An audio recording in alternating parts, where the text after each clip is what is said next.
First ever factory outlet Mukunda jewelleries KBHP Somajiguda Suchitra Hanamkonda Kothapet Chandanagar Khammam. నమస్తే రమగారు. నమస్తే జయ. రమగారు, మనకు కార్తీకంలోనే క్షీరాబ్ది ద్వాదశి వస్తుంది, అంటే తులసి కళ్యాణం చేస్తాము. అలానే కార్తీక మాసం అంతా కూడాను చాలా మందికి తులసి దగ్గర దీపం పెట్టుకునే అలవాటు ఉంటుంది కదండి. చాలా విశేషంగా ప్రతిరోజు చేసే పూజా విధానం అయితే ప్రత్యేకంగా చేస్తాము ఈ కార్తీకంలో కదా. అవును. తులసి యొక్క విశిష్టత, ఈ క్షీరాబ్ది కళ్యాణం, ఇవి వీటి విశిష్టతలు ఏంటి రమగారు? మామూలుగా 2 ఏకాదశులు వస్తాయి ప్రతి నెలలో కదా. అవునండి. ప్రతి నెలలో వచ్చే 2 ఏకాదశులకి జనరల్ గా అందరం ఉపవాసం ఉండటము, ద్వాదశి నాడు భోజనం చేయటము మనకు విధానంగా కనపడుతుంది.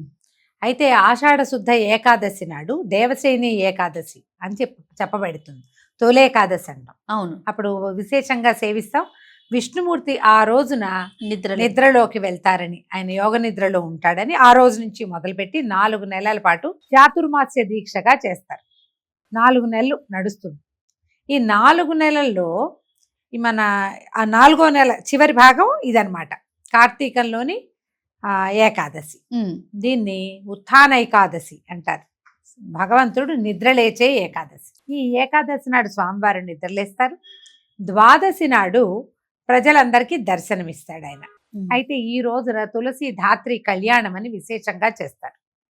తులసి కొమ్మని తెచ్చి తులసి చెట్టులో ఈ ఒక ఉసిరి కొమ్మని పెట్టి ఆ రెండిటికి వివాహము అన్నట్టుగా చేసుకుంటాం. ఈ రోజున ఏంటంటే ఈ ఉసిరి చెట్టుని, కాయలతో ఉన్న ఉసిరి కొమ్మలే మనకు బజారంతా దొరికేస్తాయి. అవును. తీసుకొచ్చి తులసి కొమ్మతో పాటు, తులసి చెట్టుతో పాటు ఈ ఉసిరి కొమ్మని కూడా పెట్టి రెండిటికి, 2 వృక్షాలకి పూజ చేసి దీపాలు, విశేషంగా దీపమాలికలు, దీపాలు అవి సమర్పించి, పువ్వులు అవి సమర్పించి, ధూపదీప నైవేద్యాలు చేసి ఒక వివాహ క్రతువులాగా చేతొచ్చినంతగా దేవాలయాల్లో వాట్లలో విశేషంగా చేస్తారు. ఈ నెలలో ఏంటంటే ఈ ధాత్రి తులసి, అది మన ఉసిరి తులసి రెండిటికి చాలా ప్రత్యేకమైన పూజా విధానం నడుస్తుంది కార్తీకంలో. కార్తీక నెల మొదటి నుంచి చివరి దాకా కూడా మనం తులసి పూజ చేసుకుంటాం. తులసి ముందు దీపం పెడతాం. ఈ 365 ఒత్తులు వెలిగిస్తామా పౌర్ణమికి, అప్పుడు తులసి చెట్టు సమక్షంలో వెలిగిస్తే విష్ణు సన్నిధానంలో వెలిగించినట్టే. అవును. దేవాలయానికి వెళ్ళి వెలిగించే వాళ్ళు అక్కడ వెలిగించుకుంటారు. ఆ అవకాశం లేని వాళ్ళు ఇంట్లో కూడా మన లోపల దేవుడి దగ్గర ఒక దీపారాధన చేసి, బయట పెరట్లోనూ వాకిట్లోనూ ఒక తులసమ్మ కోట ఉండి మనకి రెగ్యులర్ పూజా విధానం చేసుకునేందుకు ఒక చెట్టు ఉంటే అక్కడ గనక దీపం పెడితే విష్ణు సన్నిధానంలో దీపం పెట్టిన ఫలితం లభిస్తుంది. ఈ దేవతా వృక్షాలలో ధాత్రి కూడా, ఉసిరి చెట్టు చాలా ప్రత్యేకమైంది ఈ కార్తీకంలో. అవును. ఉసిరి చెట్టు మొదట్లో కూడా దీపం పెడతారు. ఉసిరి చెట్టు ఉంటే చెట్టు ప్రదక్షిణ చేసుకుంటారు. అవును. వనభోజనాలకు వెళ్ళినప్పుడు కూడా ఉసిరి చెట్టు ఉండాలి. ఎక్కడైతే విస్తారంగా ఉసిరి చెట్లు ఉన్నాయో అక్కడే వనభోజనాలు చేయాలన్న నియమం కూడా ఉంది. ఈ ఉసిరి చెట్టు కిందే ఏం చేస్తారు, సాలగ్రామ ఆరాధన చేసుకుని అక్కడ వనభోజనాలు చేసుకుంటారు. ఇది విశేషమైంది. అందుకని ఈ విధానాన్ని పాటిస్తాం. మన అలవాటును బట్టి కొన్ని ప్రాంతాల్లో కొన్ని ఒక్కొక్క రకంగా చేస్తారు. ఎలాగైనా తులసి ముందు దీపం పెట్టడం నియమం. ఈ ఉత్థాన ఏకాదశి మర్నాడు క్షీరాబ్ది ద్వాదశి అంటారు. ఈ ద్వాదశి నాడు ఇది పెట్టడం. ఓకే. తప్పకుండా ఈ ఉసిరి కొమ్మని తీసుకొచ్చి, లేదా ఉసిరి చెట్టే ఉందనుకో మన దగ్గర, తులసి చెట్టును కూడా తీసుకెళ్ళి పక్కన కూర్చోబెట్టి వివాహం చేస్తాం. ఇది చాలా ప్రత్యేకమైన రోజుగా చెప్పబడుతుంది. మనం ఏకాదశులు ఏవి పాటించినా పాటించకపోయినా, ఒకటి తొలేకాదశి, రెండోది హరిబోధిని ఏకాదశి, 2 పాటిస్తారు. కార్తీకంలో ఇప్పుడు మనం ఉపవాసాలు ఉండవలసిన రోజులు కదా. అవునండి. ఈ 2 ఏకాదశులు వస్తాయి కదా.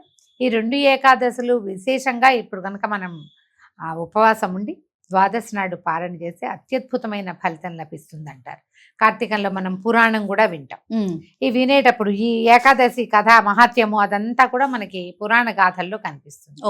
మీ అవకాశాన్ని బట్టి చేయండి. ఇప్పటిదాకా మన దగ్గర తులసి చెట్టు లేదనుకో, లేకపోతే ఈ కార్తీకం మొదలయ్యే ముందే తులసి చెట్టుని నాటుకోవాలి. కార్తీకంలో తులసి చెట్లు పెరగకూడదు, తీయకూడదు. అదే కష్టం వస్తుంది అనమాట. పూజింపదగిన రోజులు కాబట్టి ముందే తెచ్చి పెట్టేసుకోవాలి. ఎవరికైనా తులసి చెట్టు దానం చేయటం చాలా మంచిది. ఇప్పుడంటే పెక్కకూడదు కదా, ఎట్లా దానం చేస్తాం, ఇది ఒక పాయింట్ వస్తుంది. మనం ముందే ఏదైనా చిన్న చిన్న కుండీలలో డబ్బాలలో వేసి పెట్టామనుకో చక్కగా మొక్క ఇంత అవుతుంది. ఈ రోజున పూజ చేసుకుని చక్కగా అందరికి తలా ఒక తులసి మొక్క ఇవ్వండి, అబ్బో అత్యద్భుతమైన దానం. వాళ్ళు ఆ కుండీతో సహా తీసుకెళ్లి పెట్టుకుంటారు. అవును. దీని పీకుడు పెట్టుడు కాదు, చక్కగా ఎలా ఉన్నది అలాగే తీసుకెళ్ళి అట్లాగే స్థాపించుకుంటారు. తర్వాత కుదిరినప్పుడు మట్టిలో ఎక్కడో చోట తవ్వి పెట్టుకుంటారు. అది బాగా ఇంత మొక్క అయ్యేదాకా పర్వాలేదు కదా. తులసి ప్రత్యేకమైన చెట్టు. ఈ కాలంలో ఏంటంటే ఈ సీజన్ లో ఇప్పుడు చలికాలం కదా, ఇలాంటప్పుడు తులసి యొక్క స్పర్శ అవి మనకి ఆరోగ్యాన్ని ఇస్తాయి. అవును, ఎక్కువ ఆక్సిజన్ రిలీజ్ చేస్తుంది. అందుకని ప్రత్యేకంగా తులసికి దీపం పెట్టడము, తులసికి ప్రదక్షిణ చేయటము, నీరు పోయటము, తులసి జలాన్ని తీసుకోవటము, తులసి మట్టిని మృత్తిక ఎక్కడైతే తులసి చెట్టు ఉందో ఆ మట్టిని గంధంగా పెట్టుకుంటారు. అది చాలా విశేషమైనది. ఈ తులసి మొదట్లో ఉన్న మన్నుతోటి ఒళ్ళు తోముకుని స్నానం కూడా చేస్తారు కార్తీకంలో. బావి దగ్గర స్నానాలు చేస్తారు కదా, బావి కుప్ప తటాకులు ఏవైనా పనికి వస్తాయిగా. ఆ తులసి చెట్టు కింద ఉన్న మట్టిని తీసుకుని దాంతో ఒళ్ళు తోముకుని నీళ్లు పోసుకుంటారు. విశేషమైనది అది. మీకు ఏ ఏ అవకాశాలు ఉంటే అవి చేస్తాము. అవేమీ లేవు, దండం పెట్టుకోండి హాయిగా. చక్కగా మీ వాకిట్లో తులసి చెట్టు ఉంటే రోజు కాసి నీళ్ళు పోసి ఒక దండం పెట్టండి, ఒక అగరబత్తి చూపించండి. దీపం పెడితే కుదురుతుంది, కుదరదు. అక్కడ గాలి బాగా ఉందనుకో దీపం ఆగదు. అవకాశం ఉంటే కనుక పెట్టుకోవటం. ధూపం చూపించడం, ఒక చిటికెడు పసుపు కుంకుమ వేయటం, ఒక పువ్వు పెట్టడం, ఒక దండం పెట్టుకోవటం, ఇలాంటిది విశేషమైన సేవ, చాలా మంచిది. మనము ఈ కార్తీకంలో 2వ ఏకాదశిని అంత శ్రద్ధగా చెయ్యరు, కానీ మొదటి ఏకాదశిని అందరూ బాగా శ్రద్ధగా చేసుకుంటారు. ఎందుకంటే ఇది ప్రత్యేకమైనది, హరిబోధిని కాబట్టి. ఆయన నిద్రలేస్తాడు కదా, హరిబోధిని ఉత్థాన ఏకాదశి 2 పేర్లు ఉన్నాయి. అవును, ఈ రోజు లేస్తాడు కాబట్టి స్వామివారిని సేవించుకునే అవకాశం కూడా లభిస్తుంది. కాబట్టి తప్పకుండా ఈ తులసి ధాత్రి కళ్యాణ విధిని నిర్వహించుకోండి. కార్తీక పురాణాన్ని శ్రద్ధగా వినండి.